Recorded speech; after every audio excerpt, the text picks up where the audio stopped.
Hey everyone, welcome to my channel. Well, in this episode, we're going to take a look at the new product from Radiomaster called the Radiomaster TX12. It's a multi-protocol radio. Now, I don't know if you noticed this, but the box is pretty small. There's a reason for that. Check this out. Box going down, lift up, and by the sleight of hand, ta-da! There's the TX12. It is super tiny. Check this out. It's like the mini-me of radios. And yeah, it's even got a foldable handle on the back, which is really strange for something so small. Now, if you're wondering how small it is, let me just bring over the big brother. This is a normal size RC hobby radio, and this is, well, the smaller size. Do you know these things almost do the same thing? Certainly the little guy here has got less switches and a few less things, but it's not bad. And the price on this, I think it's around, I don't know, $69 US. It's really inexpensive. So now I know you're asking, what's so cool about this? Well, I already told you the handle folds. Did you know that the antenna is removable on this one? It's not on the big brother, but I can take this antenna off and replace it with something else and also make it smaller so I can fit it in a bag. It's a 2 dB gain antenna. If you want to put something more powerful on, go right ahead. This little thing will get you a 2-kilometer range in the RC hobby with most drones, unless you go and add a crossfire module. Yes, it takes crossfire in the back. You could actually put an external module. Now, it is called the TX12, but that doesn't mean it has 12 channels. It has up to 16 channels. The joysticks, a lot of people are going to ask, but what's it have for gimbals? Because nowadays everybody wants Hall effect gimbals or something higher. This does not have that because it's so tiny, but it does have a high precision potentiometer type gimbals. Now, I've flown this, I've had this for a week, and I've been flying little drones with it indoors because it's kind of snowy and cold outside. And they're accurate as can be. Now, I did mention it is multi-protocol, so that means from memory, I could get this wrong. There's probably more that I'm going to tell you. You have FrSky. It can connect to FrSky receivers, Futaba receivers, high-tech receivers, and I got to look down below, radio link receivers. And one thing I do want to mention, when you connect to like an FrSky receiver, it actually has D16 and D8. There's a lot of radios on the market nowadays that don't even have the D8 protocol for FrSky in them anymore, but this one does. So that's really good because a lot of tiny whoops are D8, especially from Emacs. And of course, all of that runs on OpenTX. It is a lit screen and it does have voice. Welcome to OpenTX. The speaker in here is very tiny, so it's not super loud, but Acro mode, horizon mode, arm motors, angle mode, arm so there you go. motors. You have all the voices in it that you would normally have. And let me just tell you right now, my radio did not come with the voices because there was no micro SD card inside. I had to put my own micro SD card, so I just copied everything off the bigger brother and stuck it in the smaller brother, and it works. It's pretty much the same. In the description, it says it has the CF2500 RF chip in it, so that's probably why we get all that beautiful, really, really reliable multi-protocol system working inside of the OpenTX. This one surprised me right here. That roller is metal. Not a lot of radios come with a metal roller at this price point, but yeah, it's metal and it's very accurate. All right, now this one's going to freak a lot of you out. It takes two 18650 batteries, or you can put any other power source that's going to give you that 7.4 volt, I think it is around there. But what's really cool is if you put two 18650s in, just like the bigger brother, you can put a USB-C plug in the top and charge up the batteries just by plugging it in.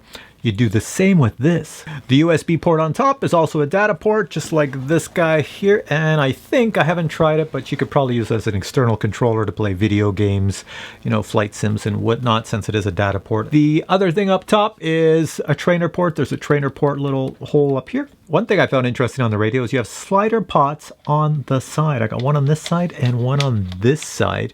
And I don't use them for drones, but if I was into RC planes, I'd probably use them. Besides the slider pots, you actually have 4 3-position switches, which is really good for a lot of things you want to hook it up to.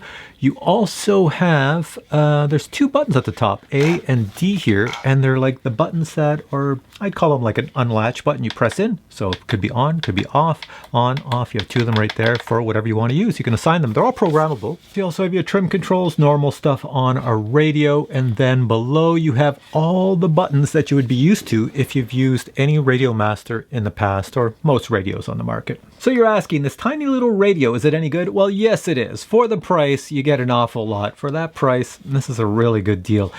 How is it in the hands? Well, for a guy like me who flies with big radios like this, and those tiny little radios that drones come with, you know, like DJI, Autel, Hubsan, Fimi, all the brands on the market, they all have tiny little controllers. I'm so used to it. So I put this thing in my hand.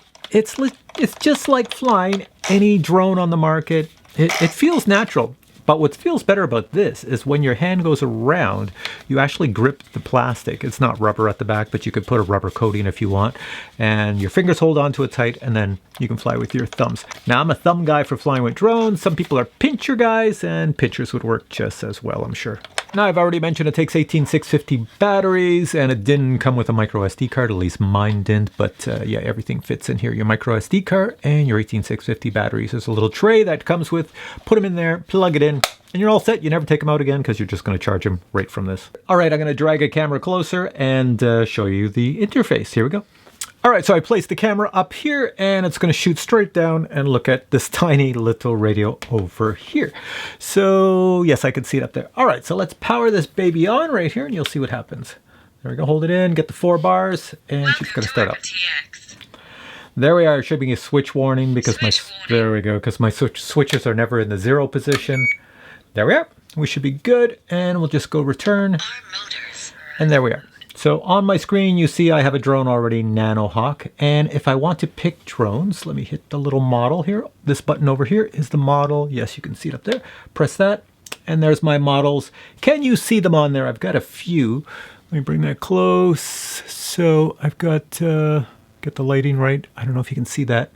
You can see I have a model. It comes defaulted with 3 models. One of them is a quad, and I've created a few other ones that are right there. And unlike all radios, when you select your model, you see the asterisk. That's the one selected. Hit the page button, and you can go through the different options for your model. And I've set everything up for one of my models, which in this case is a Nanohawk. If you want to go into the system, press the system button right here. Press that, and we're into the system. And just select what you want. If I wanted to set up crossfire, it's the first option. You can see you can set up many things in there. And if you hit the page button to go forward, that's everything that's on my micro SD card going forward, system parameters, and so forth and so on. Let me just show you the version of OpenTX on here. So there's the firmware version, and there's OpenTX. I think it says 26th of October 2020. At the bottom here, you also have a telemetry button. If I press that, you can see my battery and time, just certain things you can set up yourself. And you can see the metal roller is very accurate. Each little click moves it quite nicely. Very easy to use.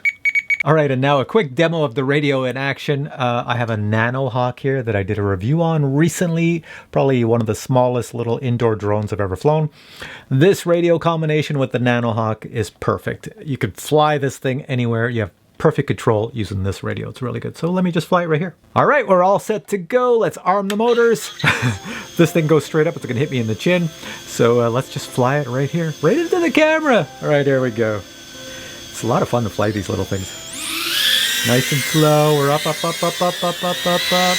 There we go. So joysticks have to be good for me to control this right here in front of me while talking to you. And the joysticks on this little radio are prime. Not a big deal. Yeah, it's like a big radio in a little thing. All right, and if you want to land it, whoa, see that? I killed the arm switch and caught it. All right, enough parlor tricks. So what I'm gonna do next is I'm gonna put links below to where you can find this product. When I received it, they told me this is a pre-production version. In other words, I assume the final version is going to look the same as this, but I don't know. So this one came to me with the, where did I throw the box? So this one came to me in this box, and in this box, the only other thing I received is the instruction manual and a USB-C cable so that you can charge up the batteries and do other stuff. Nothing else was in the box. I don't know if the final ones are going to have that. Something's jiggling around there.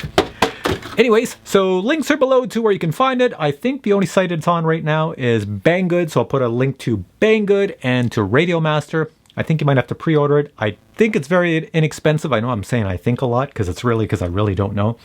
And when I say inexpensive, if you live in Canada, this is the radio to get because it costs next to nothing.